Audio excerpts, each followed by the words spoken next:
টকথন with শুভদীপে আমি শুভদীপ বাসু, আপনাদের host. আমি এসেছি আপনাদের খুব প্রিয় একজন মানুষকে নিয়ে, আর তিনি কে সেটা তো আপনারা দেখবেন, কিন্তু তার আগে আমি যেটা সবসময় বলে থাকি, আজও আবার বলছি, প্লিজ ভিডিওটা পুরোটা দেখুন, সাবস্ক্রাইব, শেয়ার, লাইক, কমেন্ট করতে তো ভুলবেন না। এবারে আমার প্রশ্ন হচ্ছে কে, তাই তো? আজকে আমার সাথে যিনি আছেন তিনি আমাদের কলকাতার একজন বিশিষ্ট ব্যক্তিত্ব। তিনি কিন্তু শুধু কলকাতায় এখন আর নিজেকে আবদ্ধ রাখেননি, তিনি পৌঁছে গেছেন আরব সাগরকে। কে তিনি? হ্যাঁ, তিনি আমার আপনার খুব পরিচিত ফ্যাশন ডিজাইনার অভিষেক রায়।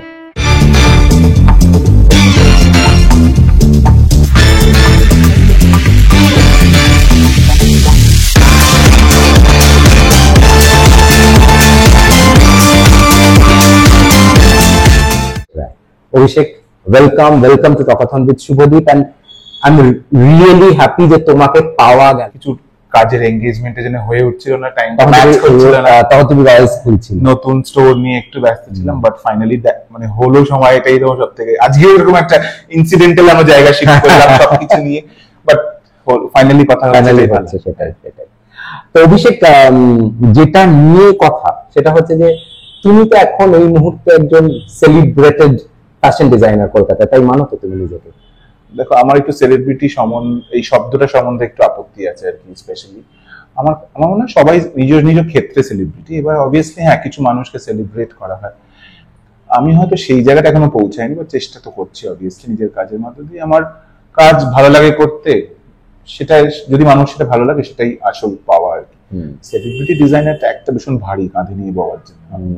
সেটা ঠিকই, কিন্তু আসলে তোমার বয়সটা এখন অনেকটাই কম, you have a long way to go, তো সেটা একটা তো খুব বড় জিনিস, সেটা তো ঠিকই। কিন্তু আমি তোমার যেটা জিজ্ঞেস করতে চাই অভিষেক, সেটা হচ্ছে যে তোমার কাজের, তোমার এই যে বলিউড টলিউড এইসব নিয়ে তো আসবোই, তার আগে একটু জাস্ট জানতে চাই যে তুমি একটু ব্রাশ আপ করবে তোমার ছোটবেলা, তোমার বেড়ে ওঠা, কোথায় তুমি বড় হয়েছো, কোথায় পড়াশোনা করলে, কিভাবে তুমি আজকে অভিষেক রায় হলে? জার্নিটা তো অনেকটা বড় অবভিয়াসলি। যেমন ছোটবেলা আমার একদম শুরুটা শান্তিনিকেতনে পড়াশোনা দিয়ে শুরু, মাঝখানে আমি ক্লাস 12 অব্দি আবার কলকাতায় পড়াশোনা করেছি। তারপর আমি আবার মানে আমার গ্র্যাজুয়েশন, পোস্ট গ্র্যাজুয়েশন হয়েছে আবার শান্তিনিকেতন কলাভবন থেকে, আমার দাদুদের কাছে মানুষ। এবং কলাভবন থেকে পোস্ট গ্র্যাজুয়েশন শেষ করার পর টেক্সটাইল নিয়ে, তখন থেকে আমার একটা ইচ্ছা ছিল আমি থিয়েটারের কস্টিউম করবো। আমার থিয়েটারের প্রতি একটা মানে ভালোবাসা, থিয়েটারের কস্টিউম করার ইচ্ছা, সেটা নিয়ে শান্তিনিকেতনের পরিবেশ, যেটা মানুষ হয়, যে মানুষ এরকম করে, তো সেটার থেকে আমার থিয়েটারের প্রতি ভালোবাসা শুরু এবং কস্টিউমের প্রতি ভালোবাসা শুরু। এবং তারপর আমি কলাভবন পাস আউট করার পর আমি বম্বে চলে যাই, উইদাউট এনি নোয়িং এনিথিং, কিছু জানি না। আমার 3-4 জন বন্ধু মিলে সেখানে গিয়ে 3 মাস পর আমি আমার কলকাতায় ফেরত আসি আমার ফ্যামিলির কারণে। তারপর এসে আমি ঋতুপতি বলে আমাদের সিনিয়র কলাভবনের, ওর সঙ্গে একটা কিউবের ছবিতে অ্যাসিস্ট করি। কোন ছবিটা? লুডো বলে একটা ছবিতে অ্যাসিস্ট করি। তো ওই ফার্স্ট ছবিতে আমি ঋতুপতিকে অ্যাসিস্ট করি। তারপরেই আমাদের আরেকজন কলাভবনের সিনিয়র, তখন প্রোডাকশন ডিজাইন করে শিবাজিদা, ও আমাকে বলে রাজদা নতুন একজন ডিজাইনার খুঁজছে নতুন প্রোডাকশন হাউসের জন্য। আমি যাই এবং সেই দিনই আমি ফার্স্ট নাম, এটা হচ্ছে নতুন। ফার্স্টলি আমার কাছে পুরো টলিউড ইন্ডাস্ট্রিটা নতুন ভাবনা ছিল, কারণ তুমি জানো শান্তিনিকেতনে থাকা, ওখানে বড় ওঠার মধ্যে একটা নিজস্ব জগৎ আছে, তার বাইরের জগৎটা একটা অন্যরকম। আমার এখন মনে হচ্ছে রাজদা আমাকে ফার্স্ট দিন অফিস এসে, তুই আমার কোনো সিনেমা দেখেছিস? বললাম না, আমি না কোনো একটা ছবিও দেখিনি। বাট সামহাউ তখন যখন আমি কলকাতায় এসে কাজ শুরু করেছি, তখন কিন্তু আমি কলকাতার কিচ্ছু চিনি না, মানে ইভেন কোথায় একটা সুতো কিনতে পাওয়া যায় তাও জানি না। কিন্তু কোথাও দাদুদের বাড়ি কোথায় কলকাতাতে? শান্তিনিকেতন। ও, শান্তিনিকেতনের কাছেই মানুষ। হ্যাঁ, আর বাবা মা থাকতেন কলকাতায়। এবং তখন আমার মনে একটা ছিল কি আমাকে কিছুটা করতে হবে, তাই কিছু না জানলেও আমি কখনো কনফিডেন্স লুজ করিনি। আমি জানি না সেটা আমি জানি, কিন্তু অন্যদের সেটা জানাইনি যে আমি জানি না। কিন্তু তারপর থেকে রাজদার, আমি অলওয়েজ গ্রেটফুল রাজদার একটাই কারণে, because he gave me a platform to start. রাজদার ছবি না, তখন দুটো সিরিয়ালে, কানামাছি ও রাগেনুর রাগে বলে দুটো সিরিয়াল চলতো রাজদার তখন, এবং যোদ্ধার তখন এন্ড পার্ট শুটিং হচ্ছে। ওই ফেজে আমি রাজদার প্রোডাকশন হাউসে ঢুকি, আমি 6 মাস মতন রাজদার প্রোডাকশনে কাজ করি। তারপরে আমার সামহাও একটা জিনিস ছিল কি, আমি কখনো না ওই চাকরি বা ওরকম 10টা-5টা কাজে আমার একটু অনীহা আছে। তারপর রাজদাকে বললাম যে ফ্রিল্যান্সিং করতে চাই, এবং খুব গ্রেটফুল টু রাজদাকে, হি এগ্রিড অলসো। তারপর 6 মাস পর আমি নিজে থেকে কাজ শুরু করি, নিজের কাজ টুকটুক করে একটা পর একটা কাজ শুরু করি, সিনেমা, এই টুকটুক করে কাজটা কি? বিভিন্ন তখন টেলিভিশন করতাম, প্রচুর টেলিভিশন শোজ করতাম, তারপর সিনেমা শুরু করেছি একটা একটা দুটো করে। এবং তখন আমার অনেক বন্ধু বান্ধবদের জন্য জামা কাপড় বাঁধতে শুরু করলাম, আমার ইন্ডাস্ট্রি বন্ধু বান্ধবদের জন্য। তার মধ্যে তখন আমার সবাই, তুই নিজে যেটা শুরু করছিস না কেন, নিজে যেটা শুরু করছিস না কেন, সেইখান থেকেই বহুরূপীর স্টার্ট। এবং তখনই বহুরূপীর থিঙ্কিং প্রসেস স্টার্ট। তখন আমি 2016 সালে বহুরূপী স্টার্ট করি, এবং তারপর সিনেমা বহুরূপী প্যারালালি চলছে। মানে বহুরূপী মানে যেরকম প্রথম এই যখন যেরকম টলিগঞ্জে আছে তখনও তখন একটা অন্য জায়গায় ছিল, এখন নিজে একটা স্পেস করেছি, একটা স্টুডিও বানিয়েছি নিজের মতন করে। তখন একটা ছোট জায়গায় একটা রেন্টেড প্রপার্টিতে ছিল। তারপর এখন রয়েস শুরু হয়েছে, নতুন প্রেট লাইন কালেকশন, সেটাও মনোহরপুকুর রোডে খুব রিসেন্টলি সেটা লঞ্চ হয়েছে। সো এই জার্নি তখন থেকে চলছে, এখন still continue, hope to continue for more long. আচ্ছা, এই যে ফ্যাশন ডিজাইনার বা এই ব্যাপারটা কি? মানে আমাকে একটা কথা বলো, কলকাতাতে ফ্যাশন কিন্তু আমরা সেইভাবে একটা সময় তো দেখেছিলাম যে অনেকেই অনেক বড় বড় নাম উঠে এসেছে, কিন্তু এখন তো আর ফ্যাশন ডিজাইনিং বা ফ্যাশন ডেস্টিনেশন কলকাতা নয়। It has shifted to various other reasons but not Kolkata. তার একটা খুব বড় রিজন হচ্ছে কলকাতাকে একটু স্টিরিওটাইপ ফ্যাশন বলা হয়। তো এইটা নিয়ে তোমার কি বক্তব্য? দেখো, firstly Kolkata, sorry to interrupt, সেটা আমরা যদি ভাবি যে একটা কলকাতার বাঙালি মেয়ে, আমাদের একটা চিরাচরিত ধারণা হচ্ছে সাদা শাড়ি লাল পাল পরে সে বসে আছে, কিন্তু ভাত dhoti panjabi is a tradition, of course it's a traditional Bengali dress, কিন্তু কলকাতার ফ্যাশন কি শুধু ওইটুকুর মধ্যেই আবদ্ধ নাকি ওটার থেকেও বেরোচ্ছে? না, সেটা I guess depends, because Kolkata, যদিও কলকাতা কোনোদিনই খুব একটা ফ্যাশন আইকন সিটি নয়, because Kolkata has its own style, own aesthetics, which is always there. কিন্তু দেখো, ডিজাইনার যেমন সব্যসাচী বলো, ফর ইনস্টেন্স অনামিকা খান্না বলো, এটা কিন্তু সবাই starting point is Kolkata. Still till now Kolkata, many মানে ইন্ডিয়ার অনেক বড় ডিজাইনারদের বেস কিন্তু কলকাতা, বিকজ দ্য কারিগরি everything is best here in this part of the country. সেটা কিন্তু আছে, কিন্তু তুমি কলকাতার ডিজাইনার হিসেবে ন্যাশনালি দেখো, তখন হয়তো, হ্যাঁ এখন হয়তো সংখ্যাটা কম, but there are people, obviously Sabyasachi is always there on top, কিন্তু অনামিকা খান্না বলো, আরো অনেক আছে যারা কলকাতা বেস করে কিন্তু কাজ করে যাচ্ছে। আমাদের যারা সিনিয়র, ধরো দেওয়ার নীল বা এরকম অনেক ডিজাইনার্স আছে। কিন্তু হ্যাঁ, এবার স্টিরিওটাইপ করাটা তো মনে হয় ইটস অলওয়েজ দেয়ার, স্টিরিওটাইপিংটা তো অলওয়েজ আছেই, থেকেই গেছে। কিন্তু এখন সোশ্যাল মিডিয়ার যুগে there is nothing call a stereotype. এখন অনেক হোম গ্রোন ছোট ছোট ডিজাইনার্স যারা কিন্তু কলকাতায় বসেও they are having a global market. আমি অনেক ডিজাইনারকে জানি যারা কলকাতায় বসে, তুমি তো জানবে না তারা কলকাতায় এক্সিস্ট করে, তারা ইউরোপিয়ান কান্ট্রিজ এর রুলস করছে, মানে এখান থেকে যাওয়া। তো এটা এখন it's different because of social media thing, পুরো ব্যাপারটা একটা গ্লোবালাইজড হয়ে গেছে। এখন আর ওই সিটি সেন্ট্রিক বা কান্ট্রি সেন্ট্রিক ব্যাপারটা নেই। তুমি যদি কিছু একটা ইউনিক করতে পারো, মার্কেট উইল অ্যাকসেপ্ট ইট। এটা আমি আমার নিজের কাজের ক্ষেত্রেও দেখেছি। আচ্ছা অভিষেক, এই যে ফ্যাশন ডিজাইনিং ব্যাপারটার মধ্যে একটা সেক্সিস্ট অ্যাপ্রোচ আছে, যে আমাদের একটা চিরাচরিত ধারণা যে ফ্যাশন ডিজাইনিং পুরুষ কিভাবে বোঝে, এই জায়গাটাকে আমরা কিছুটা ভেঙে এসেছি। দেখো, ফার্স্টলি যখন আমরা যে টাইমে পড়াশোনা করছি ফ্যাশনই, তখন ফ্যাশন নিয়ে পড়াশোনা করাটা মানে তাছাড়া আর কি করছে। মানে আমি কিন্তু সায়েন্স 11-12 সায়েন্স ব্যাকগ্রাউন্ড থেকে এসে যখন ফ্যাশনে ঢুকেছি, তখন সবাই বলছে আচ্ছা ফ্যাশন তো ঠিক আছে করছে, ডিজাইনিং, কিন্তু কিছু পাওনি তখন ফ্যাশন, মানে ফ্যাশন করছে কিন্তু তাছাড়া আর কি করছে, মানে হোয়াটস ইউর জব। সেইটা কিন্তু এখন নেই। কারেন্ট সিচুয়েশন কিন্তু, মানে কারেন্ট জেনারেশন কিন্তু ফ্যাশন পড়া মানে ইটস আইকন থিং, মানে ইটস এখন ইন থিং করছো তুমি, মানে ফ্যাশন ডিজাইনিং করছো না, তুমি ডুইং সামথিং নাইস। তো সেটা তো ইনস্টিটিউটে অনেকটা ব্রেক হয়ে গেছে। আর এখন আমার মনে হয় না কারেন্ট সিনারিওতে ওই জেন্ডার স্টিরিওটাইপটা আর আছে, এক্সিস্ট করে বলে। জেনজিদের মধ্যে তো হয়ই না একদমই। আমাদের জেনারেশন অবধি তাও ছিল, নেক্সট জেনারেশন তো ইট ডাজন্ট এক্সিস্ট অনলি, মানে এখন কারেন্ট সিনারিওতে একদমই নয়। What is the latest trend এই সময়, এই মুহূর্তে দাঁড়িয়ে ফ্যাশন ট্রেন্ডটা কি যাচ্ছে? এইটা না, আমার এই ব্যাপারটাতে একটু ইয়া লাগে, কারণ ফ্যাশন ট্রেন্ড না এভরি সিজন যেমন চেঞ্জ করে, every place to place there is a trend. Okay, মানে তুমি একটা কলকাতা শহরে যে তুমি ট্রেন্ডটা দেখবে, তুমি বম্বে থেকে দেয়ার ইজ ডিফারেন্ট ট্রেন্ড, দিল্লিতে অল ওভার একটা ট্রেন্ড তো বিরাজ করে, কিন্তু একটা যে ইউরোপিয়ান ফ্যাশন ট্রেন্ড চলে, যেরকম একটা ইস্টার্ন ফ্যাশন ট্রেন্ডসও চলে। আমরা কিন্তু অনেক সময় যারা সেলফ গ্রোন ব্র্যান্ড তারা কিন্তু নিজস্ব ট্রেন্ড তৈরি করি, তাই জন্য হোয়াটস দ্য ট্রেন্ড বলাটা খুব ডিফিকাল্ট। তোমার ট্রেন্ডসটা কি এই মুহূর্তে? দেখো আমি অনেক এখন ভীষণ আলোচনার বিষয় চারিদিকে, সাস্টেনেবল ফ্যাশন বা হোম যারা যারা আপসাইকেল ফ্যাশন, সেটা always have been my forte. I am still working on that. এবং আমার যে কাজ যেটাই হয় সেটা is always connected to the roots, because আমি যেটা চেষ্টা করি to create something new but not forgetting our past বা not forgetting our origin. Okay, তুমি রয়ও ব্র্যান্ড হিসেবে দেখো, রয় কিন্তু প্রোডাক্টস গুলো are very authentic as a design, অ্যাপ্রোচটা অনেকটা মডার্ন বা এখনকার সময়ের মতন। কিন্তু আমি পুরোনো দিনের সাবুদানার পাঞ্জাবিকে ফিরিয়ে আনতে চাই, আমি পুরোনো দিনের গিলে গলা পাঞ্জাবিকে ফিরিয়ে আনতে চাই, কিন্তু সেটাকে এমন ভাবে প্রেজেন্ট করতে চাই যেটাই জেনজি জেনারেশনও সেটাকে অ্যাকসেপ্ট করতে পারে। মানে ইটস নট দ্যাট এটা ওল্ড স্কুল হয়ে গেছে, সেটাকে যদি রিভাইভ করা যায় সেটা ইজ মাই ফর্ট। যেমন ধরো পুরুষদের ফ্যাশন একটা সময় শুরু করেছিলেন সেই অর্থে সর্বদা, মানে সেটা তো মানে নো ডাউট, হ্যাঁ অ্যাবসলিউটলি। এবার সেই থেকে আজকের পুরুষের ফ্যাশন, সেটার মধ্যে কতটা চেঞ্জ হলো? হিউজ হিউজ চেঞ্জ, বিকজ এখন আগে তুমি একটা জেনারেশন ছিল যেখানে ছেলেদের জামা কাপড় মানে খুব বেসিক, গিয়ে শপিং মলে বা একটা গড়িহাটে পাঞ্জাবি কিনে নিলো, ইটস ডান। কিন্তু এখন নয়, বিকজ এখন everybody is conscious of what they are wiring.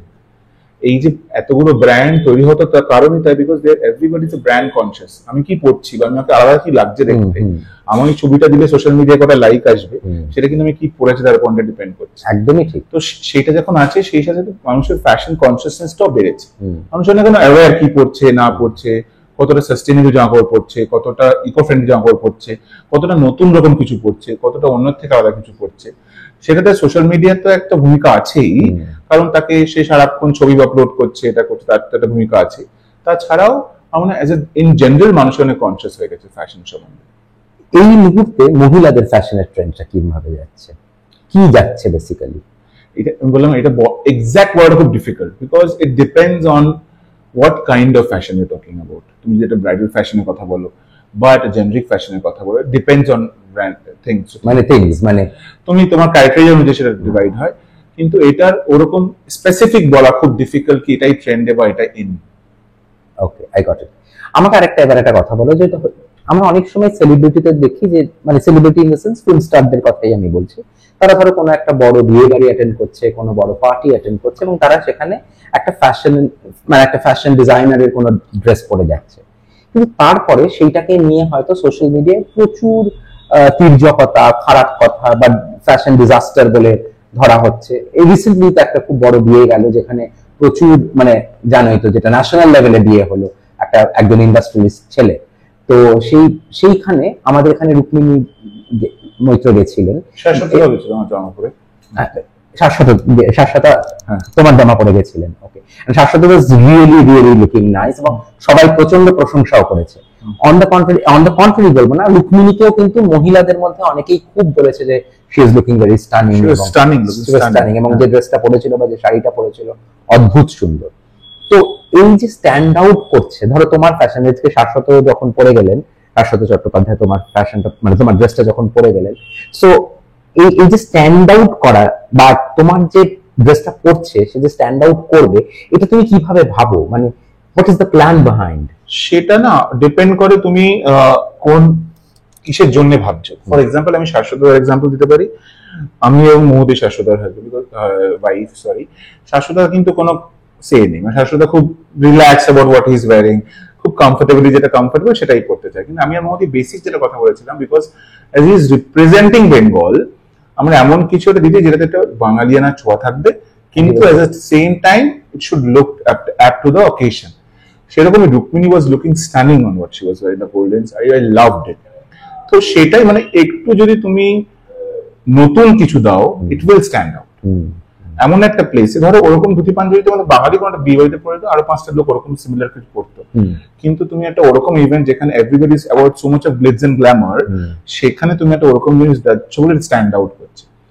So something which is very original and pure and different will always stand out.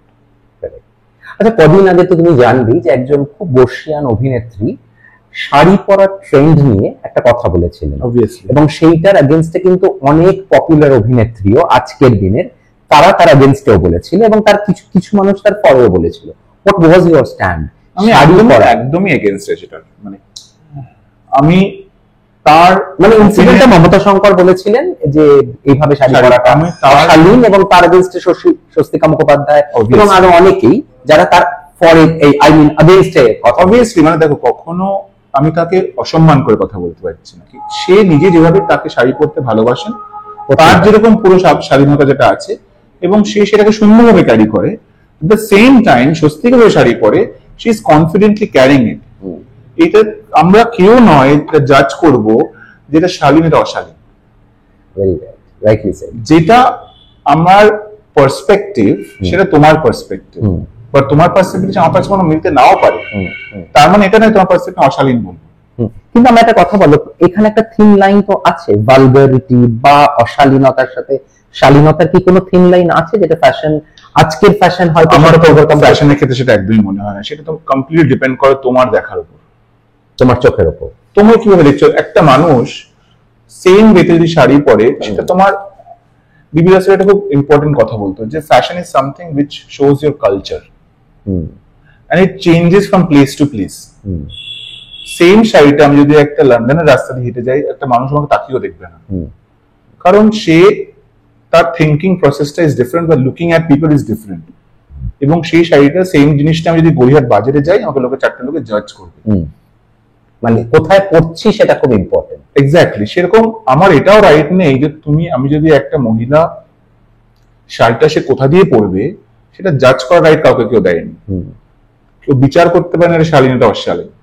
আমি তো বা একবার তাকে ট্যাগ করা, ট্যাগ করা, মানে তুমি তাকে তার চেয়ে বড় কথা, উনি তাকে সেটা সব থেকে যেটা খারাপ করেছেন আমার পার্সোনালি মনে হয়, উনি সেটাকে ট্যাগ করেছেন খুব অ্যাজ ইফ প্রস্টিটিউটের সাথে, which is very negative।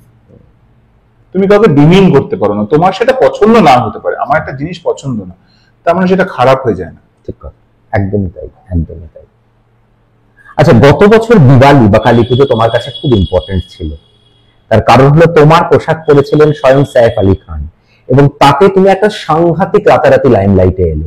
এই জিনিসটা একটু ব্যাকগ্রাউন্ডটা বলো না, মানে কিভাবে তুমি সাইফ আলী খানকে সাজালে বা কি হলো, ডিড ইউ মিট করিনা, মানে খুবই ট্যাকি কোয়েশ্চেন, বাট যেহেতু এটা বেসিক্যালি দুর্গাপুজোর সময় একদিন ওর স্টাইলিস্ট আমার কলকাতার জার্নালিস্ট বন্ধু শাইনি টেলিগ্রাফের, ওর থ্রুতে আমার সাথে কানেক্ট করে basically, because he wanted to wear something Bengali for Diwali.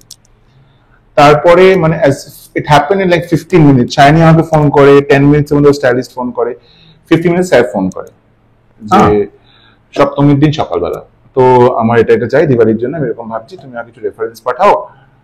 আমি 5 মিনিটসের রেফারেন্স পাঠালাম, 10 মিনিটসে he said okay please come and meet me, আমি এরকম একটা প্ল্যান আউট করতে চাই। আমি তবে লক্ষ্মী পুজোর পরে 2-3টে স্যাম্পল বানিয়ে ওর জন্য নিয়ে গেলাম। Then the first thing he like, তারপরে he said okay make me all this 3-4 this এরকম ডিজাইনে বানালাম। দেন হি ফর দিওয়ালি, এখন স্টিল উই আর কন্টিনিউইং, মানে আমরা এখন রেগুলার জামা কাপড় অনেক বানাচ্ছি। সাইফ আলী খানের। আর করিনা কখনো তোমার ড্রেস পরেছে? না, ড্রেস পরিনি, but obviously I met her once বাড়িতে একবার, জাস্ট হাই হ্যালো টাইপ ওইটুকুনি। সেটা তোমার কাছে একটা খুব বড় একটা ল্যান্ডমার্ক, রাইট?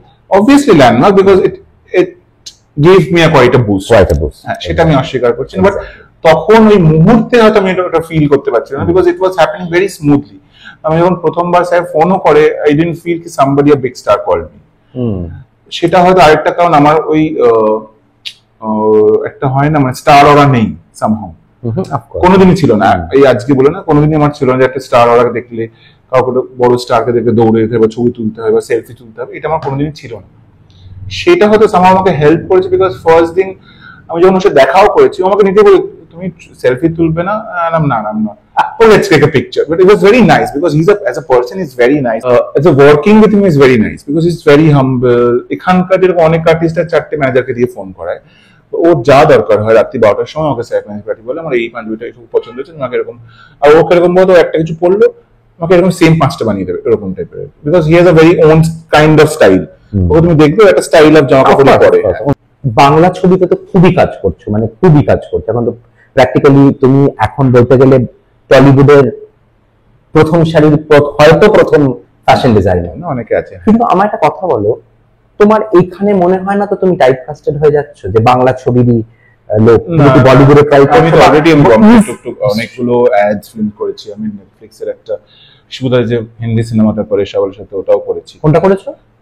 সবাই সেটা হিন্দি সিনেমা ছিল, শিবুদার নদীর ডিরেকশন, শাস্ত্রী ওটা করেছি। আচ্ছা, অ্যাডস প্রচুর করেছি বোম্বেতে আমি। এবার আমার এই মুহূর্তে আমি এই অব্দি বেঁধেছিলাম, তার কারণ আমার এখানে স্টুডিও সবকিছু, বাট আমি অলরেডি প্যারালালি ওখানেও কাজ স্টার্ট। হ্যাঁ, সুপার। তো সেটা প্যারালালিও চলছে, তো সবটাই চলছে। আচ্ছা, ফ্যাশন ডিজাইনিং এর সাথে কি সিনেমার জগৎটা খুব প্রয়োজন? মানে সিনেমাতে ডিজাইন করাটার কি খুব প্রয়োজনীয়তা আছে, নাকি নিজস্ব ব্র্যান্ডটাকে নিজেকে ক্রিয়েট করা, মানে সেটা আছে বেসিক্যালি। যেটা হয় এইটা তোমাকে একটুখানি আপলিফট করতে হেল্প করে ছবির জগৎ। তোমার একটা তুমি তোমার জামা কাপড় একটা সেলিব্রিটি পরলে যেটা যত তাড়াতাড়ি ফেমাস হবে, তোমার একটা সেলিব্রিটি কিন্তু অনেক রকমের হয়, ফিল্ম স্টার যে পরলে যত তাড়াতাড়ি তোমার পপুলারিটি বাড়ে, তার থেকে তুমি একটা মডেল দিয়ে শুট করে হতে পপুলারিটি টাইম লাগবে। কিন্তু সেম টাইম তোমার যদি প্রোডাক্ট ভালো হয়, it will come to limelight. এর অনেক আমি ডিজাইনার চিনি যারা হয়তো ফ্যাশন সিনেমার ধারে কাছেও নেই, তারা কিন্তু অনেক ভালো। তুমি ফর সাব্যসাচী ধরো, ইনিশিয়ালি কিন্তু use to work for movies, সেটা কিন্তু একটা বড় কারণ, মানে তোমাকে লাইমলাইটে আসা সেটা কিন্তু একটা বড় কারণ। So what's next? এরপরে কি করছো তুমি? এটা তুমি রয়্যালস খুললে এক্ষুনি, তারপরে কি? What do you see yourself after 5 years? বলা যায় না। তার কারণ হলো কি, আমি আজ অব্দি, বিশ্বাস করো বা না করো, I have done nothing as a plan. আচ্ছা, whatever has come the way, মানে আমার যেটা ভালো লেগেছে আমি করেছি। ইভেন রয় কিন্তু আমি প্ল্যান করছি 2 মাস আগে, মানে এখন অনেকদিন ধরে প্ল্যান। কেন আমি যেটা অনেকদিন ধরে প্ল্যান করি সেটা হয় না আলটিমেটলি, যেটা ইনস্ট্যান্টলি হয় সেটাই হয়ে এসছে। সেটা আমার ইন্ডাস্ট্রিতে কাজ শুরুই বলো, আমার বৌরূপী শুরু করাই বলো, রয় শুরু করাই বলো, সবকিছুর মধ্যে একটা ওই হয়ে যাওয়ার যে ব্যাপারটা, ওটাতে আমি বিলিভ করি। আচ্ছা, আমার প্ল্যান করলে কিছু হয় না, আমাদের করে প্ল্যান করি না। You don't believe in planning? তোমার কাজের ওয়াইজ তো প্ল্যানিং করতেই হয়, বাট যে আমাকে 5 বছর এটা করতেই হবে বা আমাকে এখানে পৌঁছাতেই হবে, সেটা আমার কোনোদিন নেই। তোমার ফেভারিট ফ্যাশন ডিজাইনার কে ইন্ডিয়াতে? Sabyasachi, because it's not because of his design also, it's because the journey has traveled. আমি তোমাকে কিন্তু অ্যাবসলিউটলি ফ্যাশন থেকে বলছি। ফ্যাশন থেকেই বলছি একদম, মানে as a design also, and the way he has made the brand. Sabyasachi. What is so good about Sabyasachi? Authenticity, or again, মানে he also works, তুমি দেখবে যাই করে Sabyasachi, there's a touch of authentic and original design to it. সেটা আমার খুব ভালো লাগে। ওকে, তোমার যদি প্রথম 3 জনের নাম বলতে বলা হয় কলকাতা তথা ভারতবর্ষে, who are the first 3 other than Sabyasachi, who are the other 3 people, other 3 fashion designers যাদের কথা তোমার First, মাথায়? obviously Sabyasachi. Second, আমার ফাল্গুনী প্রোডাকশনের কাজ খুব ভালো লাগে। আমার আবুজানি সন্দীপ খোসলার কাজও খুব ভালো লাগে। এটা ছাড়া মনে অনেক এখন ডিজাইনার না, বাট অনেক হোমগ্রোন ব্র্যান্ডস আমার খুব ভালো লাগে। যেমন র ম্যাঙ্গো খুব ফেভারিট, আমার টিফলি আমার খুব ফেভারিট, এবং অনেক নর্থ ইস্টার্ন ছোট ছোট ব্র্যান্ডসদের কাজ আমার খুব ভালো লাগে। They are not designer, but they is a brand. Wow, north eastern যারা খুবই ব্রাত্য কিন্তু আমাদের, বাট এখন খুব ভালো ভালো ফ্যাশনের কাজ নর্থ ইস্টার্ন। বাহ। আর তোমার ফেভারিট সেলিব্রিটি মডেল কে? তোমার পোশাক পরলে যাকে তোমার মনে হয় যে আমার খুব পছন্দের, কাকে ধরে পড়াতে ভালোবাসো? হ্যাঁ, 3 জনের নাম বলো। Swastika is obviously number 1। 3 জনটা বলা খুব ডিফিকাল্ট, জানো তো, বাকিরা খুব গালাগাল করবে এর সঙ্গে। তাও Swastika is there, আবিরদা is there, মিমি আছে, অঙ্কুশ আছে, অঞ্জিত আছে, অনেকে। আবিরদা, স্বস্তিকা, মিমি এরা তো আছে 1 2 3 এর মধ্যে। তাছাড়াও অঙ্কুশ আছে, অঞ্জিলা আছে, অনেকে আছে। 3টে বলা খুব মুশকিল। তাই গৌরব আছে, গৌরব আছে, অনিন্দ আছে, অনেকে তোমার জন্য শুরু করেছে। হ্যাঁ, এই লিস্টটা কলকাতায় বসে বলা খুব ডিফিকাল্ট, 3 জনকে বলা। কারণ আমি সেটা আমার কালেকশন অনুযায়ী অনেককে ভালো লাগে যে এটা একেই ভালো লাগবে, এটা একেই ভালো লাগবে, সেটা হিসেবেও হয়। I got it. আচ্ছা, তো মোটামুটি আমাদের তো কনভারসেশন শেষেরই মুখে। আমার আগে তথাকথিত শুভদীপের দর্শকদের তুমি কোনো মেসেজ যদি দিতে চাও, কি দেবে? সুন্দর থাকুন, ফ্যাশনেবল থাকুন, এবং আশেপাশের মানুষটাকে দেখার চোখটাকে সুন্দর করুন। আমার তাহলে মানে ওই শালীন অশালীন ব্যাপারটাও থাকবে না। বাহ, lovely, nice. Thank you so much Abhishek Thank for you so giving much. Your time. Thank you. আসার জন্য তথাকথিত শুভদীপে, and Thank you. Turn again. Thank you. নমস্কার।